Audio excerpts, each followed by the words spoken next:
what are we looking at on this dashboard? It's basically, we have a dashboard that's going to show us information about our general ledger. Now, when we do this dashboard for you for real, the FCPA one, it's going to have more flags and more information and more stuff on here to give you more clues about if you have a particular risk. But we've got the standard ones here, like for example, is it manual? So you want to see, okay, if I got a manual journal entry, I can click on this one, and I might want to just only look at manual journal entries because maybe those are the only ones that really interest me. Now, I might be thinking if it's automatic or something, then it's not going to be something that's a big risk, probably not.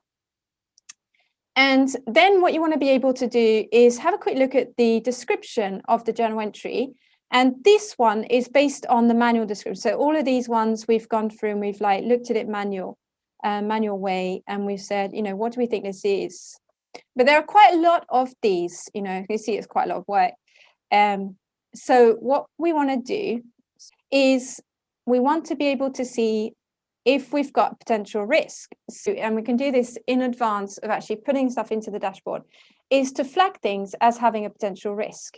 So for example, I can say, all right, what about if I have a bank payment and cost, okay? So bank payment, negative impact on the profit and loss account. So if that's happening, then it's probably something that is quite strange, unless it's going to be a foreign exchange adjustment, right? So in that case, I've clicked on this one as a potential risk. And I can see also, is it something that we flagged before as something to be checked? Probably is, because it's still staying there. I could take that on and off. And then I can see on this graph, this is a scatter diagram that's done by date.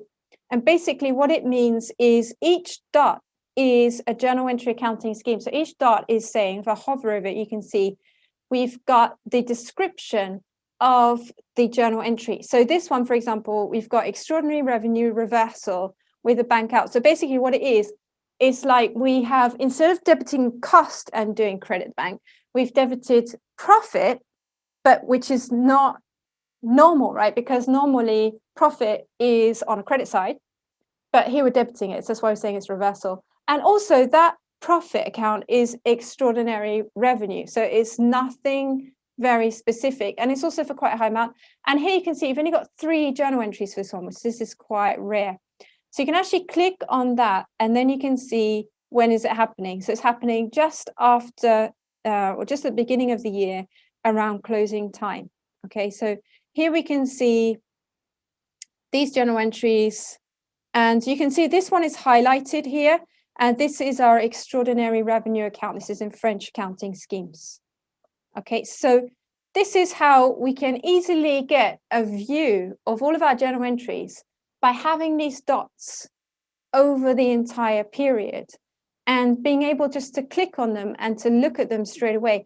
And what we do is to have underneath all of that the detailed table, so you can actually go into SAP, quickly look up that journal entry and see if there's any supporting documents. And what we're going to be able to do is to say, I want to pick out those particular journal entries that look like risk because they have a strange accounting scheme, or there's lots of different strange flags, you know, like it's one-time vendor, but it's a really high amount and it's happening all the time. Or it might be that we have a list of the people working in the entity and we know who the CEO is, and we want to see like, oh, manual entries entered by the CEO, what kind of accounting schemes, you know, why is the CEO entering journal entry, all that kind of thing. So all these questions that we can ask each other.